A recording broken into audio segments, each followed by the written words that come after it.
मेरे गुरु महेश्वर शिव को मेरा प्रणाम है। इस कालखंड के प्रथम शिव के शिष्य हम सबों के परम आदरणीय वरेण्य गुरु भ्राता साहब श्री हरिनानंद जी के चरणों में मेरा प्रणाम है। हम सबों के शक्ति स्वरूपा मां नीलमानंद के चरणों में मेरा प्रणाम है। आप सभी गुरु भाई गुरु बहन के चरणों में मेरा प्रणाम है। मेरे प्रणाम को स्वीकार कीजिए। साहब दीदी दया कीजिए साहब।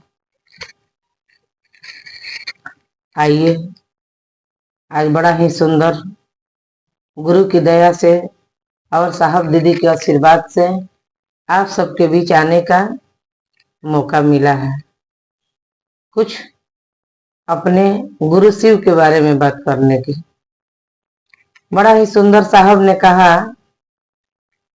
हम लोग को 3 सूत्र के माध्यम से अब बहुत कुछ सीखने को मिला है। साहब ने कहा कि महाशिवरात्रि महादेव की शादी का सालगिरह मनता है, क्योंकि और देवी देवता का जन्मदिन मनता है, माने कुछ ना कुछ मनता है, लेकिन महादेव का कभी जन्म नहीं हुआ है। इसीलिए महादेव की शादी का सालगिरह हम लोग मनाते हैं। तो पहले तो हम लोग मनाते थे कि शिवरात्रि के दिन पूजा करने जाते थे, मंदिर जाते थे, कभी कहीं जाते थे, कभी किसी मंदिर जाते थे जल चढ़ाने के लिए और अपना अपना मनोकामना लेके जाते थे। लेकिन साहब ने बड़ा ही सुंदर हम लोग के जीवन में 3 सूत्र के माध्यम से गुरु के बारे में बताया और महाशिवरात्रि के बारे में कि 1 साल के बाद शिवरात्रि आता है और हम लोग क्या करते हैं कि हरा भोला का सब कीर्तन करते हैं। उसमें साहब का आदेश है कि 5 घंटा कीजिए, नहीं तो 3 घंटा, 2 घंटा, 1 घंटा।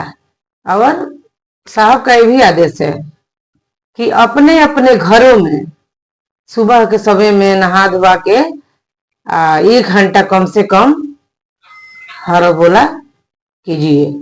सुबह में हम लोग करते हैं। और इस साल कई साल से हम लोग मैरवा में हरा भोला का सब कीर्तन करते हैं। जैसे 5 घंटा के करते थे, लेकिन जब से कोरोना काल आया तब से समय हम लोग का कम हो गया। हम लोग 3 ही घंटा करते हैं, लेकिन बड़ा ही सुंदर करते हैं।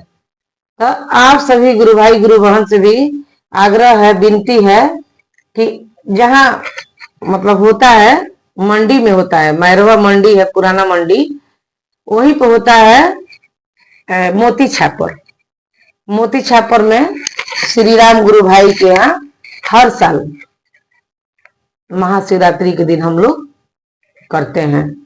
हर भोला हर शिव के कीर्तन होता है। तो आप लोग भी अगर उसमें शामिल होंगे तो बहुत ही सुंदर होगा, क्योंकि अकेले कोई काम अच्छा नहीं लगता है जब तक कुछ लोग ना हो, सुनने वाला और बोलने वाला। कैसे होता है हरे रामा हरे कृष्णा, उसी तरह हम लोग भी गाते हैं हर शिव हर भोला का कीर्तन। बड़ा सुंदर लगता है। तो आप सभी गुरु भाई गुरु बहन जो भी मैरवा में है, चाहे अगल बगल है, जो भी आने वाले हैं, सुन रहे हैं, वो जरूर आए। 26 फरवरी 2025 को हम लोग एक कार्यक्रम करेंगे। आप सभी गुरु भाई गुरु बहन से यही विनती है, आग्रह है कि आइएगा जरूर। बड़ा ही अच्छा लगता है, मन ऊंचाई की तरफ जाता है, क्योंकि भक्ति हम लोग से होगी नहीं। भक्ति बड़ी ऊपर की चीज है। शिष्य बनना आसान है, लेकिन भक्त बनना आसान नहीं है। जो जो भक्त बना है उसको हम और आप देख सकते हैं कि कितना तपस्या किया है, कितना कष्ट हुआ है, तब जाके भक्ति होता है। आप एक संत की ऊंचाई को नहीं माप सकते हैं कि वो कितना परिश्रम से वो कितना ऊंचाई पर पहुंचा है, लेकिन एक शिष्य अपने गुरु की ऊंचाई को माप सकता है, क्योंकि गुरु अपने शिष्य को अपने जैसे बनाते हैं, अपने जैसा सिखाते हैं, जैसा उसका आचरण है उसी तरह अपने शिष्य को भी वो बनाते हैं। तो इसीलिए हम और आप शिष्य बनने के कोशिश करें। पहले कोई नहीं बताया था। 112 चेला महादेव के आए इस धरती पे, किताब में उनका नाम मिलता है। चाहे बहुत लोग कुछ गुरु के नाम जानते भी हैं, लेकिन उन लोगों ने क्या किया कि गुरु को पीछे कर दिया और खुद आगे हो गए। वो खुद बोले कि हमको गुरु मानो और जो हम कह रहे हैं वही करो और हम ही को जो देना है दो। लेकिन इस कालखंड में एक महामानव का जन्म हुआ इसी सिवान जिला में। सिवान जिला के बगल में एक छोटा सा गांव है अमलोरी।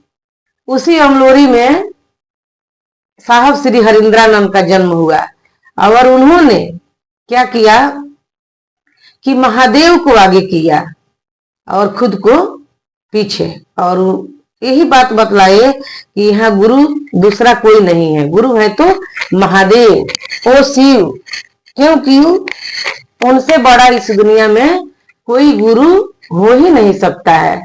अगर गुरु के आदेश में ताकत नहीं है तो साहब ने कहा कि ऐसे गुरु की कोई भूमिका नहीं है, वो गुरु हो ही नहीं सकते हैं। जिसके आदेश में ताकत ना हो, जिसके बातों में ऊर्जा ना हो, वो गुरु कहलाने के लायक नहीं है। तो महादेव, महाअघड़ेश्वर, महाजोगेश्वर, महाकपालेश्वर, उमा के पति महादेव, अनेकों नाम। महादेव ने अपने आप को महादेव नहीं कहा। इस जगत के लोग, हम और आप, उनको महादेव कहा, उनको शिव कहा, उनको शंकर कहा, क्योंकि हम लोगों ने उनको क्या दिया। जब समुद्र मंथन हुआ तो विष और अमृत दोनों निकला, लेकिन इस जगत के लोग, ऋषि, महर्षि, देवता, मुनि, सबने मिलकर अमृत पिया, लेकिन महादेव को क्या दिया? विष। हमको और आपको बचाने के लिए वो विष पिए। लेकिन जिनको महादेव से मोहब्बत होगा वो तो महादेव को ही बचाएगा। आपको जिससे मोहब्बत होगा, आप लाखों के भीड़ में अगर कोई घटना होती है तो आप उसी को बचाइएगा, क्योंकि आपको उससे मोहब्बत है, आपका वो है, प्रेमी है। इसीलिए जब महादेव ने विष का पान किया तो माँ भगवती ने क्या किया? महादेव को बचाया। महादेव के गले में अपना हाथों को लगा दिया अपने, और विष वहीं पर रुक गया। तो इसीलिए उनका एक नाम पड़ा नीलकंठ, नीलकंठ महादेव। देखिए साहब ने बड़ा सुंदर ही लिखे हैं किताब में भी, और बोले हैं कि मान सहित विष खाई के शंभु भये जगदीश। देवता लोग अमृत पीकर देव ही रह गए, लेकिन महादेव विष पीकर भी वो जगदीश बन गए, पूरे जगत के मालिक बन गए। इसीलिए सभी गुरु भाई गुरु बहन से आग्रह है, विनती है कि गुरु के काम में ईमानदारी से चले, और ईमानदारी से कहीं हम लोग किसी से एक पैसा नहीं लेते हैं। महाशिवरात्रि में चंदा नहीं वसूलते हैं। हम लोग अपने ही गुरु भाई गुरु बहन जो लोग भी हैं गुरु के काम करते हैं। लेकिन बहुत लोग हैं आज महादेव को बेच रहा है, चंदा वसूल रहा है शिवरात्रि के नाम पर।